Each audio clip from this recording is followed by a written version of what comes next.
My name is Avery Collins, and I was 33 years old when I finally understood the difference between being related to someone and being loved by them. 4 days before my wedding, my father called me and quietly stepped out of my life in a way I should have seen coming, though part of me still wanted to believe he would choose me just once. It was late on a Monday afternoon. I was in the back room of my floral studio, clipping dusty pink garden roses for the guest tables, with a bucket of eucalyptus beside my boots and a half-finished playlist humming through the speaker. My hands were wet, my apron was stained green, and when my phone lit up with Dad across the screen, I answered by tapping it with my wrist. I thought he was calling to ask what time he needed to arrive for the rehearsal. Instead, he gave me one sentence that sat down in my chest like a stone. "Avery, I can't walk you down the aisle." I stood there with the shears in my hand and stared at the roses as if they had suddenly become unfamiliar. For a few seconds, I did not speak. There are silences that last only a moment but contain an entire childhood. Then he said the part that made everything painfully clear. "Monica says it would be cruel to her right now." Monica, my older sister. 3 years ahead of me, 2 children, 1 expensive house, 1 marriage that had been collapsing in slow motion for months, and a talent for making every room bend toward her pain. I asked him, very calmly, "Dad, are you telling me my wedding is hurting Monica?" He sighed like I was the one being unreasonable. "She's fragile, Ave. You know what she and Aaron are going through." I did know. Everyone knew. But I was the one getting married. I was the one who had asked him a year before at my kitchen table if he would walk with me. I was the one who had watched him smile vaguely and say yes, the way a person agrees to water a plant when they have no intention of remembering. 12 minutes after that call, my mother rang to make sure the damage was complete. "Just walk by yourself," she said. "It's modern, it's dignified. Don't turn this into another emotional production." She said, dignified, like she was ordering flowers from a catalog. In less than a week, 180 guests would stand when the chapel doors opened, and the man holding my arm would not be the man whose last name I had carried my whole life. Welcome back to After Silence Stories, where we tell the kind of family stories people whisper about for years because somewhere inside them is a truth they were never allowed to say out loud. I grew up in Briar Glen, New York, the kind of town where houses had wraparound porches, lawns were edged like carpets, and people knew exactly which family had skipped church, but not why someone's daughter cried behind the gym after graduation. Monica was the polished child. She had glossy hair, perfect handwriting, and the ability to make adults believe she had invented ambition. She played violin, won essay contests, ran for student council, and learned very early that praise was a currency. My parents spent it all on her. My father, Graham Collins, introduced her at barbecues with a proud little lift in his voice. "This is Monica. She's going places." He never said where. He did not need to. The point was that she was leaving the rest of us behind. I was different. I came home muddy. I took apart broken planters, saved half-dead ferns from neighbors' trash, and spent afternoons reading seed catalogs like other girls read magazines. When I was 13, I built a little greenhouse behind our garage using old storm windows, scrap lumber from a demolished shed, and screws I sorted out of coffee cans. It leaned to the left and rattled when the wind came up, but by July I had basil, tomatoes, marigolds, and a tray of lavender cuttings growing in it. I was proud of that greenhouse in the Pure, shining way children are proud before adults teach them embarrassment. My middle school had a science exhibition that spring. I brought a full-growth log, soil acidity charts, photographs, watering schedules, and 3 tomato plants I had raised from seed. I won the top prize for environmental design. My father arrived after the judging was over because Monica's orchestra showcase had run long. The ribbon was already pinned to my board when he walked in. He looked at it, gave my shoulder a quick squeeze, and said, "Nice job, honey." Then he checked his watch. That greenhouse lasted until I left for college. I patched the roof twice. I replaced cracked glass with plastic sheeting. I painted the frame a shade of blue my mother hated. She called it clutter. My father never called it anything. But every summer it produced more vegetables than our family could eat, and I gave baskets of tomatoes to neighbors who praised me with more warmth than I ever heard at our dinner table. The pattern was not dramatic at first. That is the thing about emotional neglect. It does not always arrive as screaming or slammed doors. Sometimes it is a chair left empty, a subject changed, a photograph cropped, a father looking through you toward the child who makes him feel successful. My graduation dinner from high school happened the same week Monica got accepted into a prestigious business program in Boston. My mother decided it made sense to celebrate everything together. We went to an Italian restaurant downtown, where 3 separate relatives toasted Monica's future, and no one mentioned that I had graduated with honors, earned a small scholarship, and been accepted into a horticultural sciences program. I sat with a breadstick on my plate and learned that smiling at the correct moments could keep your heart from being noticed. When I announced that I wanted to study plant science and eventually start a landscape design company, my mother put down her fork and said, "Avery, that's a hobby, not a life." My father stared at his wineglass. Monica tilted her head and gave me a sad little smile, the kind people give when they think you have chosen a smaller door because you do not understand larger ones exist. My parents paid Monica's tuition without hesitation. Mine came from scholarships, student loans, summer landscaping crews, and the envelopes of cash I saved from planting gardens for older women who called me, that nice Collins girl with the strong back. No one asked how I managed. No one offered. When Monica married Aaron West, a consultant with a watch collection and the emotional warmth of a marble countertop, my parents treated the wedding like a family coronation. They glowed through the rehearsal dinner. My mother cried during the first dance as if Monica had discovered marriage itself. When the grandchildren came, first Sophie and then Max, the hierarchy hardened into something permanent. Monica became untouchable because she controlled access to the children. My father retired from his financial office around the time Max was born, and from then on, he lived for those kids.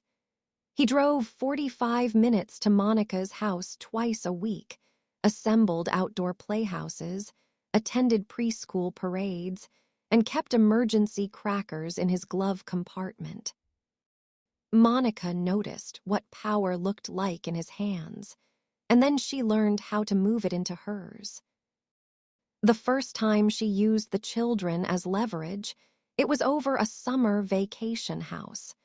She wanted the largest bedroom because the kids needed routine, though they both slept in her bed anyway. My parents gave it to her. The next time, it was Thanksgiving. She wanted my partner at the time uninvited because his presence made Aaron uncomfortable, even though Aaron had barely spoken to him. My mother said it was best to keep the peace. Later, there were smaller things. Family photos rearranged because Monica did not like where I was standing. Holiday times shifted because Monica wanted her children photographed in matching pajamas at a specific hour.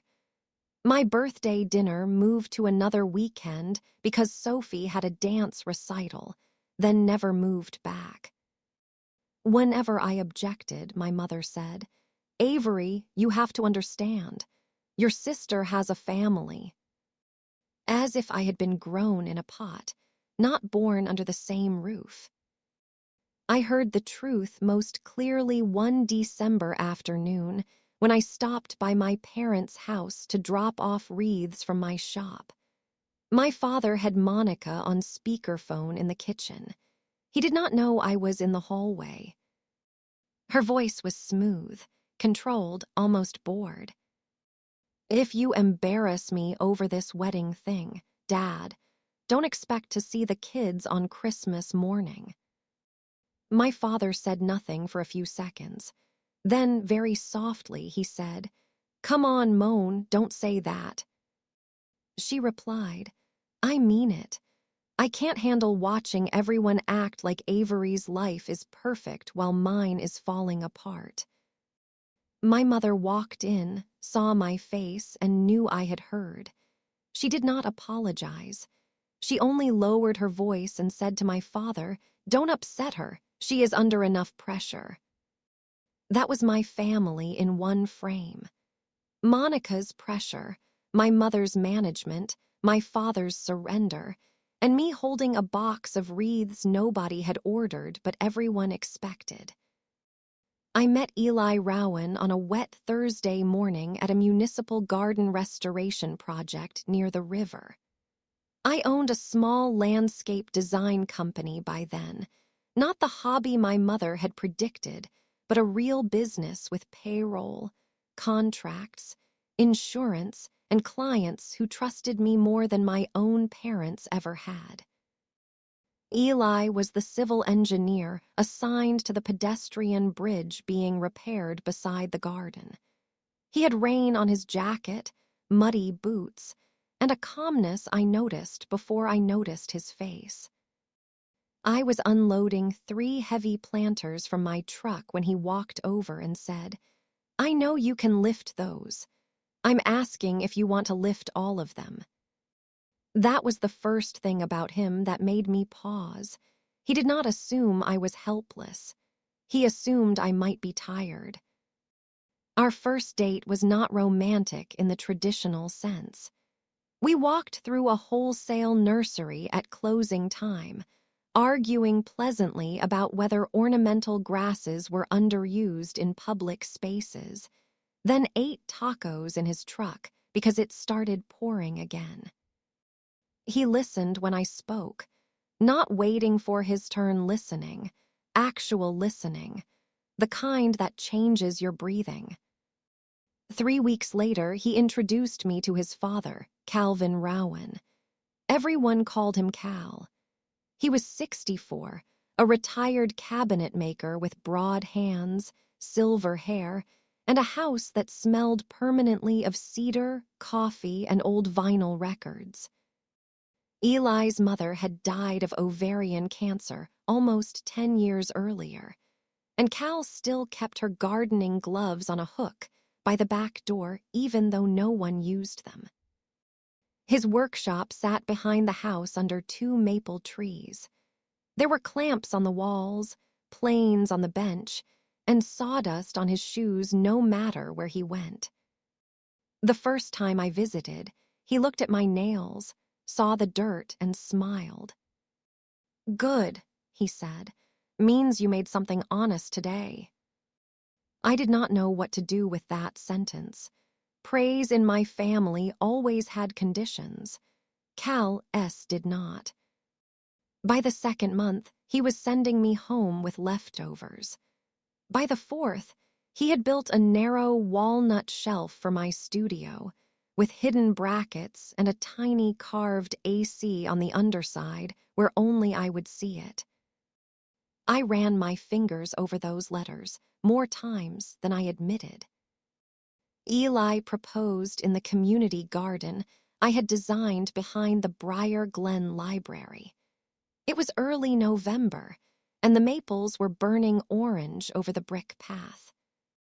I had placed a stone bench there 2 summers earlier, near a bed of Russian sage and late-blooming asters, because I wanted visitors to have somewhere quiet to sit. Eli took me to that bench under the excuse of checking drainage after rain, which should have been suspicious because no man has ever looked that nervous about drainage. He knelt in damp leaves and asked me to marry him with his voice catching halfway through the question. I said yes before he finished. That night, I called my parents because some stubborn part of me still wanted to hand them joy and see if they knew what to do with it. My father answered. When I told him, he said, "Well, congratulations, Ave." Not "I'm so happy," not "tell me everything." Just congratulations, the word he used when a neighbor bought a new car. My mother came on the line and asked, "What does Eli's father do?" I told her Cal was a retired cabinet maker. She went quiet in the way people go quiet when they are rearranging disappointment into politeness. A month later, I drove to their house with the invitation I had designed myself. Cream paper, pressed blue larkspur on the flap, hand-lettered names. I asked my father in person if he would walk me down the aisle. He said yes quickly, almost carelessly, as if the question had not cost me anything to ask. When I told Eli, he took my hand and said, "You know you don't have to keep auditioning for people who already wrote the ending." I said, "I know, I just want one different page." He nodded. Eli never forced wisdom on me. He simply stayed close enough to catch the truth when it fell. The truth fell on Monday, 4 days before the wedding. I was in my studio tying roses and eucalyptus into low arrangements for the reception tables. I had decided to do my own flowers because that is what I do when I am nervous. I make things beautiful with my hands until the world feels less unpredictable. The phone rang. "Dad," I answered. He sounded formal, like he was speaking from behind a desk. "Avery, I've been thinking. I don't believe I should walk you down the aisle." I set the shears down because something in me knew the conversation required empty hands. "You've been thinking," I repeated, "or Monica has been thinking." He exhaled. "She's in a very bad place. Seeing me give you away would be devastating for her." "I'm not being given away, Dad," I said. "I asked you to walk beside me." He did not respond, so I asked the question I already knew the answer to. Did she threaten Christmas again? A long pause, then his voice dropped. "She said she couldn't promise we'd see Sophie and Max for the holidays if I went through with it." There it was, the price tag on my wedding. 2 grandchildren, 1 holiday morning, and my father handed over his daughter's aisle walk like a coupon. I waited for anger. It did not come. What came instead was a clear, cold understanding that he had not been trapped. He had made a choice because making no waves had always mattered more to him than standing near me. "Okay," I said. "Avery, please don't be like that." "Like what?" Hard. I looked at the roses in the bucket, all those soft petals held upright by thorns. I learned from the best, I said, and ended the call. My mother called soon after. Patris Collins was not a woman who allowed emotional mess to remain uncurated. Your father told me you're upset, she began. I'm not upset, I'm informed. That annoyed her. I could hear it in the sharp breath she took before speaking again. Avery, plenty of brides walk alone now. It will look elegant if you don't make a spectacle of it. He promised me, I said. Life changes. My wedding did not change. Monica changed the terms. My mother lowered her voice. Your sister's marriage is collapsing. Try to have compassion. And where was yours when Dad called me? Silence. Then the sentence that explained everything. You have Eli. Monica has nothing stable right now. There it was again, the family math. My happiness counted against me. Because I had built something solid, they felt entitled to take pieces of it away and hand them to Monica, who had spent years standing in the ruins of other people's attention and calling it need. I'm done discussing this, I said. My mother's voice hardened. Do not punish us at your wedding. I'm not punishing anyone. I'm getting married. I hung up, walked outside behind the studio, and sat on the back step in the blue hour. The air smelled like damp leaves and rosemary. My little company sign hung above the door, Collins Garden Design. 10 years earlier, my mother had called it a hobby. Now it paid 3 employees, supported me, and filled half the town with things that bloomed. I stared at the sign until Eli found me. He sat beside me without asking a single question. After a while, I said, "He's not walking me." Eli nodded, as if part of him had already braced for this. What do you want? Not what do they deserve, not what should I do, not let me fix it. What do you want? I said, I don't want to enter alone. Eli put his arm around me. Then you won't. The next morning, my maid of honor, Tessa, called before 7. Tessa had been my best friend since college, a woman with the strategic calm of a surgeon and the mouth of someone raised by honest women. She had crossed paths with Monica at a blowout bar in Westport, where Monica was apparently telling her stylist that my wedding had become emotionally insensitive. I have to tell you something, Tessa said, and I need you to remember that your sister's version of reality has been professionally staged. I leaned against my studio counter. What did she say? Tessa sighed.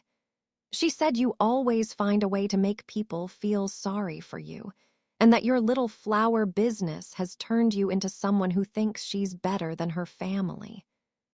I actually laughed. It came out once, sharp and humorless. My little flower business. The same business Monica used for discounted centerpieces at her baby shower and never paid for because Mom said family helps family. Tessa continued. She also said the wedding was one more performance of Avery's perfect life. I looked around at the buckets of flowers, the invoices waiting on my desk, the cracked skin on my hands from cold water, the emergency seating chart pinned crookedly to the board. Perfect. That was what Monica called anything she could not control. I remembered the previous Thanksgiving at her house. Aaron had sat at the table in a pale blue shirt, answering emails under the table while Monica kept refilling everyone's wine, though no one was drinking. Sophie had looked up from her mashed potatoes and asked, "Why does Daddy live in the guest room now?" The room froze. Aaron's jaw tightened. Monica's hand trembled as she reached for the gravy boat. My father quickly asked Max about his toy train. My mother began talking too loudly about the pie. I watched Monica's face rearrange itself into a smile. That was when I understood her marriage was not cracked. It was hollowing out. My wedding did not create her pain. It only gave her somewhere to aim it. I drove to Cal's house that afternoon. He lived at the edge of Cedar Falls, down a narrow road where mailboxes leaned and trees met over the street.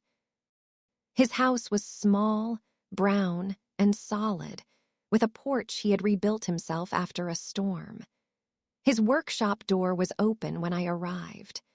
The radio was playing an old soul song, and Cal was sanding the leg of a dining chair, moving slowly with the patience of a man who understood that rough things become beautiful only through repeated care. He looked up when my tires hit the gravel. "Hey, kid."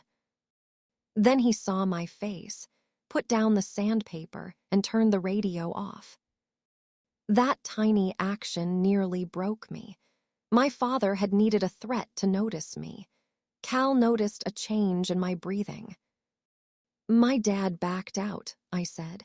"He's not walking me." Cal did not ask what happened. He did not insult my father. He did not fill the room with outrage to prove he cared. He simply wiped his hands on his apron, looked at me with the same steady brown eyes Eli had inherited, and said, "What time do I need to be there?" 5 words, no hesitation, no performance, no "are you sure?" The answer had already been living in him. My throat closed. "The ceremony starts at 1. I'll be there before noon." He picked up the sandpaper again, then paused. "Avery, I've been hoping you might ask me something like that. I just didn't want to stand in a place you hadn't offered." I cried in my truck for 10 minutes after I left. Not because my father had failed me. I had already known that. I cried because someone else had been waiting at the edge of my life, careful not to take more than I gave, ready to step forward the moment I reached for him. On Thursday afternoon, a knock came at the studio door. It was Mrs. Larkin, my grandmother's closest friend. She was 71, thin, silver-haired, and sharper than most people half her age. My grandmother, June, had died when I was 22, and Mrs. Larkin had sat beside her hospital bed during the last week when my own mother claimed she couldn't handle hospitals. In her hands was a cream envelope, yellowed at the edges. My name was written across it in my grandmother's looping script. "June asked me to give you this when you were close to getting married," Mrs. Larkin said. Her voice shook. "She told me not before and not after. Close." I sat down because my knees had decided they were no longer reliable. The letter inside was not long. My grandmother had never wasted words. "My Avery," it began. "When this reaches you, I hope you are standing at the doorway of a life you chose for yourself. I wish I could stand there with you. I wish I could tell your mother to stop measuring love like silverware and tell your father that silence is not kindness. But I know that house. I know how everyone learned to step around Monica's storms and call it peace. So I will say this instead. You have always known how to grow what others overlook. You did it with seeds, with broken pots, with that crooked little greenhouse, and you will do it with your own life. Do not beg people to see your bloom. The ones who love you will come close enough to notice. Build something beautiful, and let the rest stay outside the fence. I read it once, then again, then a third time with my hand over my mouth. Mrs. Larkin looked out the window and gave me the privacy of pretending she did not see me cry. I folded the letter carefully and put it in the small satin clutch I would carry on Saturday. Friday night was the rehearsal dinner, though rehearsal felt too small for what happened. We gathered in the restored chapel hall attached to the venue, all wood beams, candlelight, and windows that looked out over a hillside turning gold with October. Cal arrived 25 minutes early and immediately helped the catering staff adjust a table because he could not bear watching someone wobble under bad weight distribution. Eli's cousins came.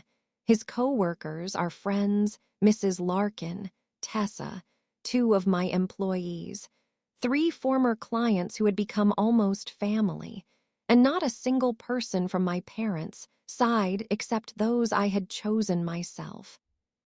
It should have felt like absence. Instead, it felt like clarity. During dinner, Cal stood for a toast. He held his glass like a tool, carefully, with purpose. "I'm not polished," he said. "My son will tell you that. Actually, he has probably already told you that." People laughed. Cal looked at me. The first time Avery came to my house, she rescued a rosemary plant I had almost killed by being stubborn. She didn't make me feel foolish. She just moved it to better light, changed the soil, and told me living things survive better when we stop forcing them to thrive in the wrong place. His voice thickened, but he kept going. I thought about that a lot. I did not have a daughter. I thought that chapter of my life was closed. Then Avery walked into my kitchen with dirt under her nails and kindness she did not owe me. Turns out some gifts arrive late because God knows you will appreciate them more. The room went still. Eli squeezed my hand under the table. Cal raised his glass. To Avery, who knows what needs light, and to Eli, who was smart enough to stand where she could find him. I saw sawdust on Cal's cuff. I don't know why that detail stayed with me, but it did. It meant he had come from his workshop. It meant he had shown up exactly as himself. The morning of the wedding, I woke at 5. The house was quiet because Eli had stayed at Cal's, pretending to care about tradition when I knew he was really keeping his father company. I made coffee and sat in the kitchen with the lights off, while the sky turned from black to blue. My phone had 2 messages. One from Eli. "I'll be at the end of the aisle. That's the only direction you need." One from Cal. "Tie practiced, shoes polished, breathing normalish." I laughed softly into my coffee. My hands were rough from work, despite the manicure Tessa had forced me to get. There was a pale scar near my thumb from cutting greenhouse glass at 17. A tiny smear of soil remained under one nail, and instead of scrubbing it out, I left it there. These were the hands that built the greenhouse nobody valued. These were the hands that started a business. These were the hands that would hold Eli's in front of everyone who had tried to make me smaller. At the venue, the bridal room smelled like hairspray, coffee, and flowers. Tessa was already there with a garment steamer in one hand and a pastry in the other. "You look calm," she said suspiciously. "I am calm." "That's new. I support it." Mrs. Larkin arrived with a small velvet pouch. Inside were my grandmother June's pearl earrings, the ones she had worn in a black-and-white wedding photograph I kept on my dresser. "She wanted you to have these." Mrs. Larkin said. "I think she knew you'd need something from someone who saw you clearly." Tessa helped fasten them. I looked in the mirror and saw myself in ivory satin, hair pinned low, grandmother's pearls against my neck, and no mother in the room. The absence hurt, but it no longer surprised me. Some grief becomes easier to carry when you stop pretending it might turn into something else. At 11:30, there was a knock. Tessa opened the door, and Cal stood there in his dark gray suit, white shirt, and deep green tie Eli had chosen because it matched the eucalyptus in the flowers. His hands hung at his sides, too rough and work-worn for the clean lines of the suit, and somehow that made him more beautiful to me than any polished man in the room. He looked at me and froze. His eyes filled instantly. "Oh, kid," he whispered. "Don't start," I said. "Tessa worked too hard on this makeup." He blinked fast. "I'm not starting. There's dust in here." "There is absolutely no dust in here," Tessa said. "There is now," he replied, and we all laughed because if we did not, we might have fallen apart. He reached into his jacket pocket and took out a small wooden pin, carved in the shape of a maple leaf, with a tiny loop on the back. "I made this for the inside of your bouquet," he said, "where no one has to see it unless you want them to." I turned it over. On the back, in careful letters, he had carved, "Choose what chooses you." I pressed it against my heart before Tessa tied it into the ribbon. Cal cleared his throat.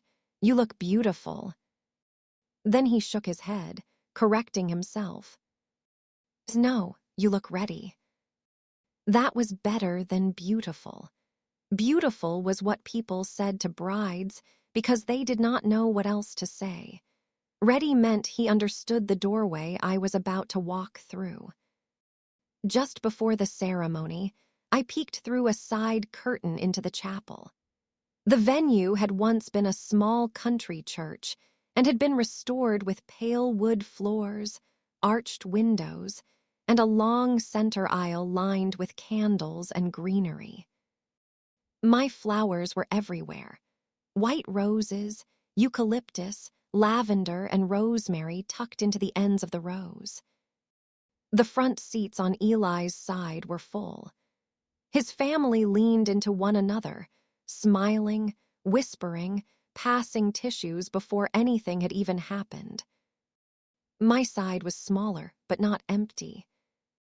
Tessa's parents were there. Mrs. Larkin sat in the front row.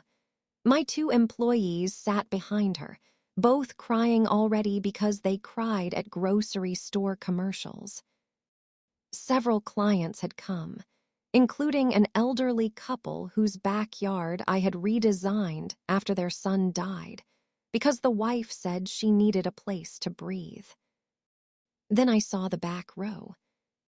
My father sat at the far end, shoulders rounded, eyes on his hands.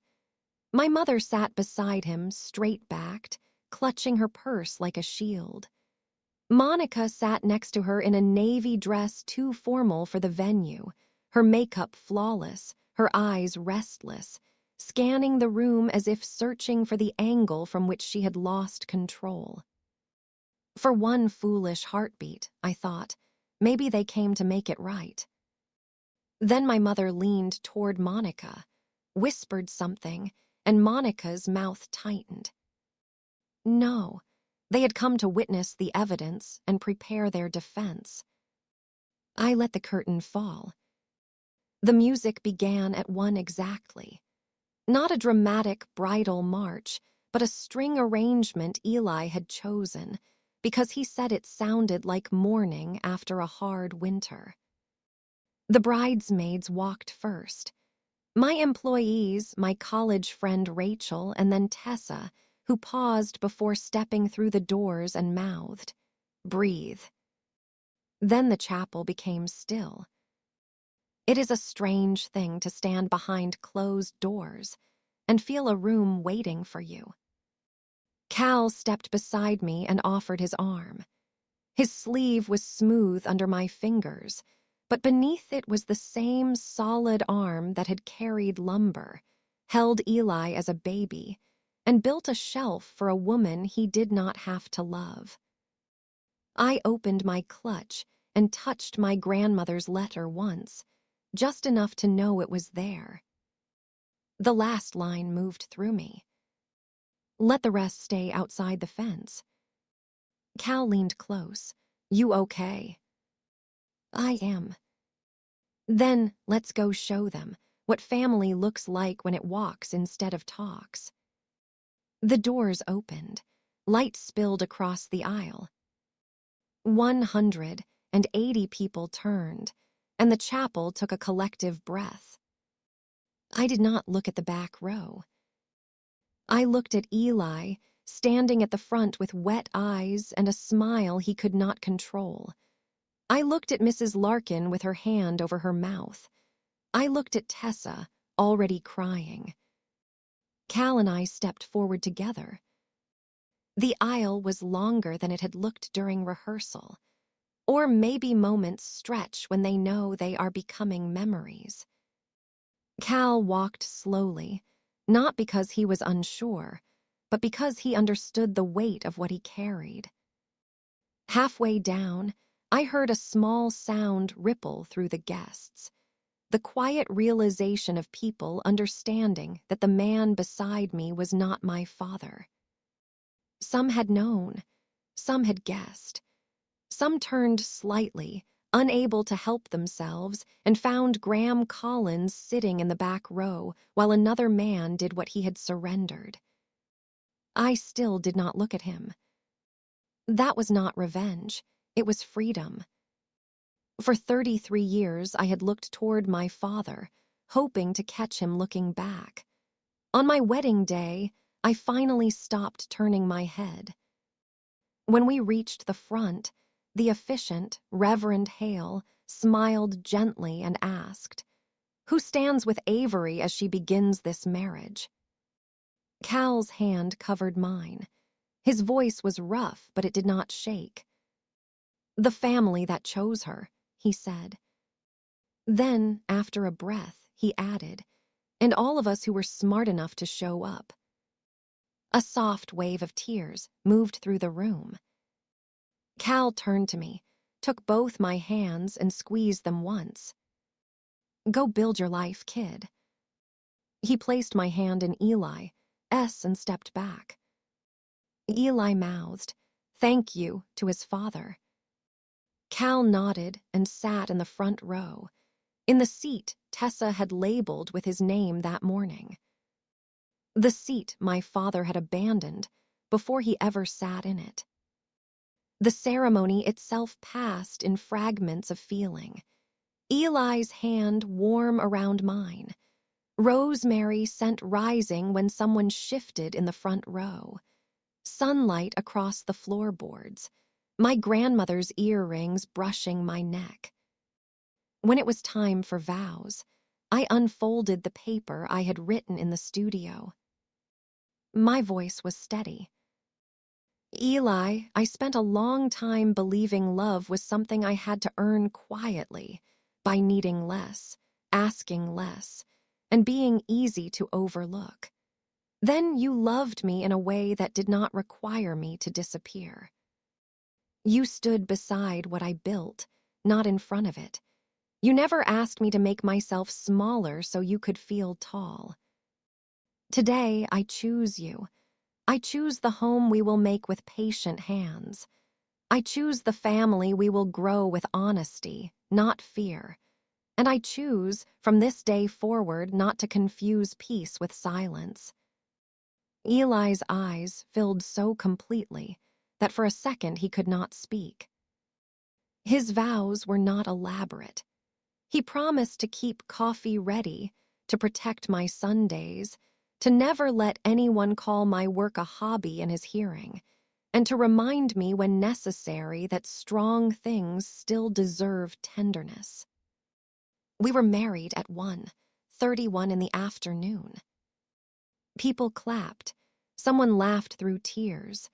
Tessa hugged me so hard she nearly pulled out my veil. Cal kissed my cheek and whispered, "Your grandmother would have raised the roof." At the reception, the hall glowed with candles and copper vases full of the flowers I had grown and arranged myself. Lavender, white roses, late dahlias, rosemary, seeded eucalyptus. I had placed a small card on every table explaining that rosemary symbolized remembrance, lavender calm, and dahlia's inner strength. I did not write that the whole room was a message to myself. People ate, drank, danced, and came up to tell me stories I had never heard them say before. A former client told Eli that I had redesigned her garden after her divorce and made the house feel less abandoned. My employee, Nora, told Cal that I had paid her for a full week when her son had surgery, even though she had used all her sick days. Mrs. Larkin told 3 different people about the crooked greenhouse I built as a girl and described it like a cathedral. My life, the one my parents had treated as small, was suddenly speaking from every corner of the room. My father approached me near the dessert table. I was choosing between lemon cake and almond cake when I felt him beside me. I knew it was him before he spoke, because he wore the same aftershave he had worn all my life. "Avery," he said. I turned. He held a glass of water with both hands. His eyes were red, and he looked older than he had on Monday. "Calvin seems like a good man." "He is.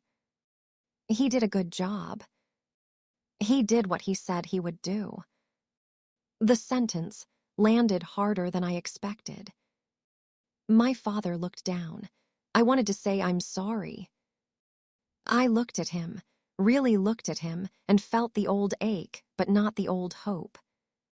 "Are you sorry you didn't walk me?" I asked.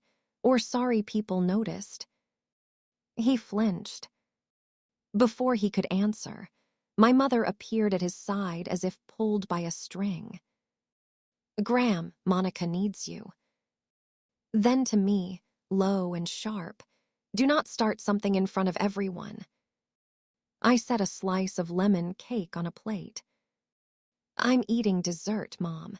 You're the one rushing over." Her face hardened. She guided my father away. He went with her. He always went with her. The dance came later. Not the father-daughter dance my younger self had imagined, with my father finally seeing me under soft lights.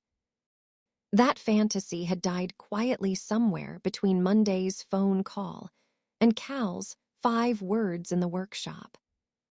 Instead, the DJ announced a family dance, and Cal walked toward me with one hand extended like a man approaching a tool he respected too much to handle carelessly.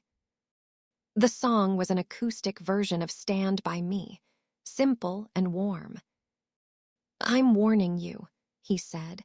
"I know 3 steps and 2 of them are unreliable. Then we'll make new ones." He laughed, and we moved slowly under the string lights. He held my hand firmly and kept his other hand at my shoulder, careful, respectful, exactly himself. Around us, people watched with the kind of silence that means they are witnessing a repair, not a performance. Across the room, Monica sat alone. Aaron had not come. She had told people he was traveling for work, but Sophie had already informed half the Flower girls that Daddy had an apartment with a blue couch. Monica held her champagne glass tightly and stared at us, as if love given freely were an accusation. Mrs. Larkin eventually sat beside her, I did not hear the conversation, but Tessa told me later that Mrs. Larkin said, June would have been proud of Avery today. Monica replied, everyone is always proud of Avery now. Mrs. Larkin, who had no patience left for the Collins family theater, said, no, dear. People are relieved she stopped waiting for permission.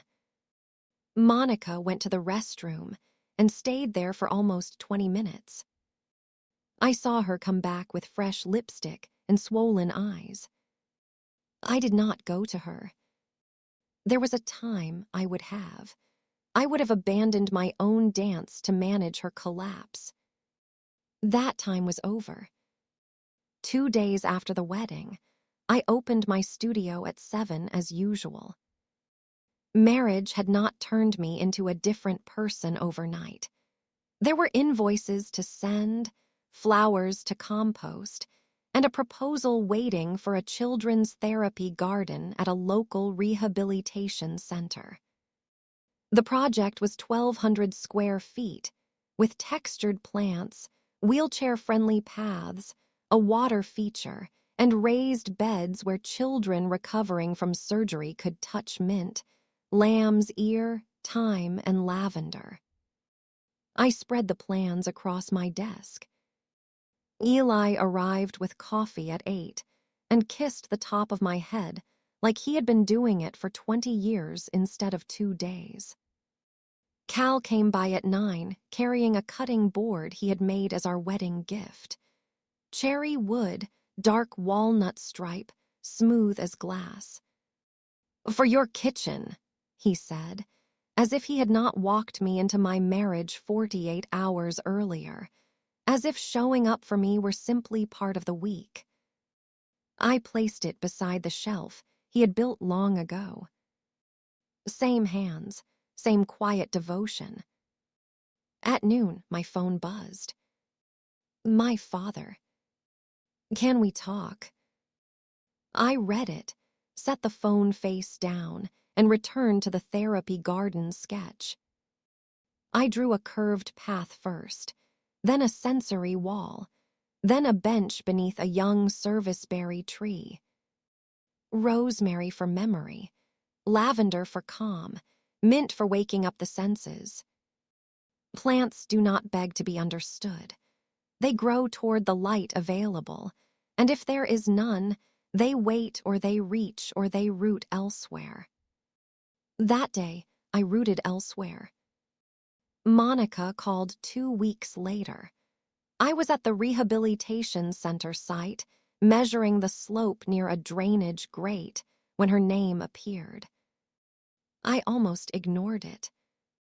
Then I answered because healing does not always mean silence. Sometimes it means listening without volunteering to bleed. Avery. Her voice was thin. I'm here. For a moment there was only static and breathing. Then she said, Aaron moved out. I closed my notebook. When? Last Wednesday.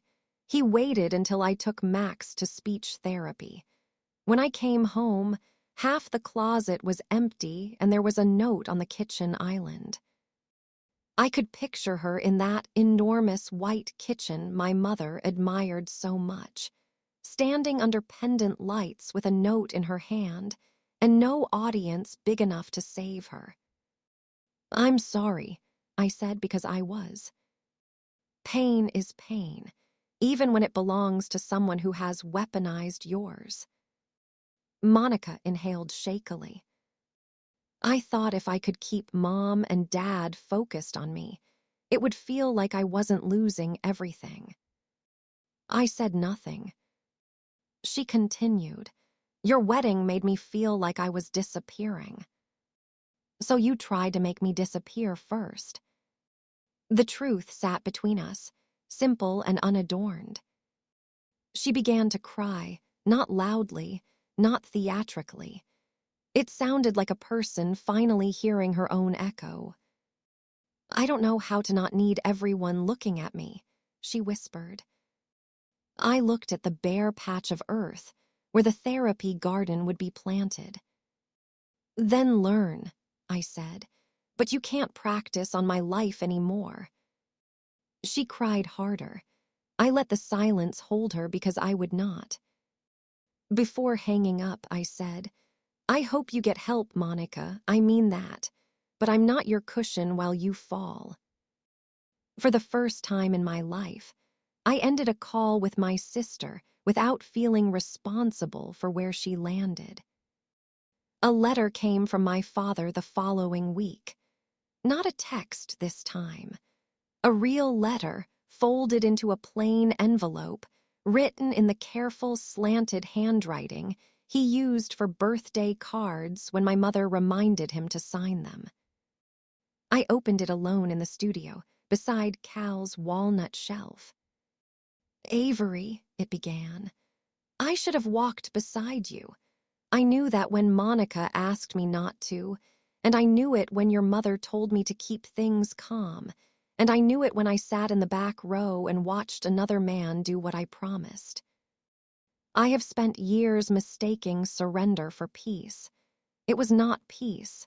It was cowardice with better manners. I let Monica use the children as a gate. I let your mother decide which feelings were convenient.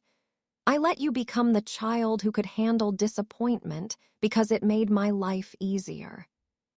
That was not strength in you. That was failure in me. Calvin earned a place I threw away. He stood where I should have stood. I do not ask you to forgive me now. I do not know if I would forgive myself. But the picture of you with the tomatoes is still in my garage, and I want you to know that I was proud of you then. I am proud of you now. I was just too weak to say it where anyone could hear. I read it 3 times.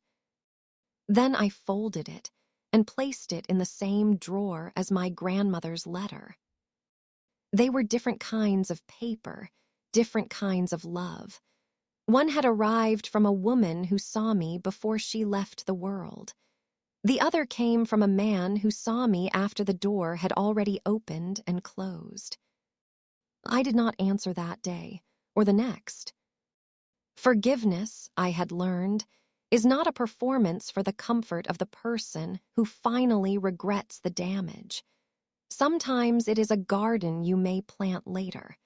Sometimes it is land you leave untouched until you know what can safely grow there.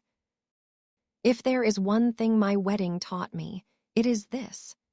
Family is not proven by blood, last names, seating charts, or the people who insist they meant well after they chose themselves. Family is proven in the moment, when showing up costs something, and someone still comes. It is the friend who changes the seating chart without asking you to explain your pain. It is the older woman who keeps a letter safe for 11 years. It is the man who waits at the edge of your life until invited, then offers his arm without hesitation. It is the partner who asks what you want instead of telling you what to feel. And sometimes, family is the version of yourself who finally stops standing at locked doors with flowers in her hands. My father did not walk me down the aisle. A carpenter did. A man with sawdust on his cuff, a carved maple leaf in his pocket, and love steady enough to hold me without claiming me. I did not walk alone. I walked with the family that chose me. And when the doors opened, everyone saw the truth. Not because I made a scene. Because I stopped hiding the absence. For years, I believed the empty places in my family were my responsibility to fill. I believed if I worked harder, stayed quieter, gave more, needed less, and made everyone comfortable enough, someone would finally turn around and see me. But love that requires you to disappear is not love. It is management. And I am done being managed. Now, when I look back on that aisle, I do not remember the people sitting in the back row. I remember the man beside me. I remember Eli waiting. I remember Tessa crying. I remember my grandmother's pearls against my skin and Cal's steady arm beneath my hand. I remember walking forward. That is what healing looked like for me. Not a confrontation, not a speech, not revenge. Just one step after another, beside someone who chose to show up. If this story reminded you that love is measured by who shows up, not by who shares your name, share it with someone who needs to hear that today. Leave your thoughts in the comments, subscribe to After Silence Stories, and I'll see you in the next episode.